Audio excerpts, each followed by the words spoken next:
চিৎশক্তি কী, pluralism, স্পিরিচুয়ালিস্টিক, মোনাডিজম, যেগুলো Leibniz ব্যাখ্যা করেছেন সেইগুলো আজকের আমি বলবো পরিষ্কারভাবে। লাইবনিজ চিৎশক্তির ব্যাখ্যা করেছেন যেভাবে, সেগুলো আমি আজকের বলবো। লাইবনিজ বলেন পরমাণুসমূহ মোটেও জড় পদার্থ নয়, এদের মধ্যে প্রত্যেকের মধ্যে একটা শক্তি রয়েছে। আমরা কাউকে জড় পদার্থ আমরা কখনোই বলবো না, অর্থাৎ পরমাণুসমূহ মোটেও জড় পদার্থ নয়। তিনি বলেন প্রত্যেক পরমাণু এক এক মনোবিন্দু বা মনাড। তাহলে প্রত্যেক পরমাণুর মধ্যে একটা চেতনা শক্তি রয়েছে। তিনি বলেন মানুষের যেমন চিৎ শক্তি আছে, পরমাণুরও তেমন চিৎ শক্তি রয়েছে। মনঃশক্তির পিণ্ড বলে তাকে তিনি মোনাড বলছেন।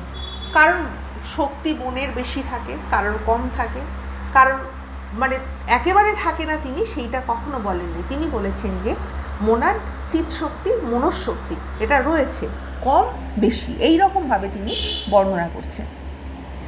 একে মনোবিন্দুও বলা যায়। মনোবিন্দু হলেও এদের সকলের মধ্যে সমপরিমাণ মনোশক্তি কখনোই নেই। কারোর কম মনোশক্তি রয়েছে, আবার কারোর দেখা যায় বেশি মনোশক্তি রয়েছে। যেমন মানুষের চেতনাও রয়েছে, আবার ফের আত্মচেতনাও রয়েছে। প্রত্যেক মানুষের ক্ষেত্রে দেখা যায় যে চেতনা এবং আত্মচেতনা দুটোই বিদ্যমান। একমাত্র জড়ধী হয় যারা কিছু বোঝে না, তাদের ক্ষেত্রে কিন্তু এই কথাটা প্রযোজ্য নয়।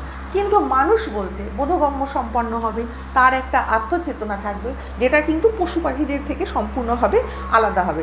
তাই মানুষের মধ্যে চেতনা এবং আত্মচেতনা দুটোই থাকে।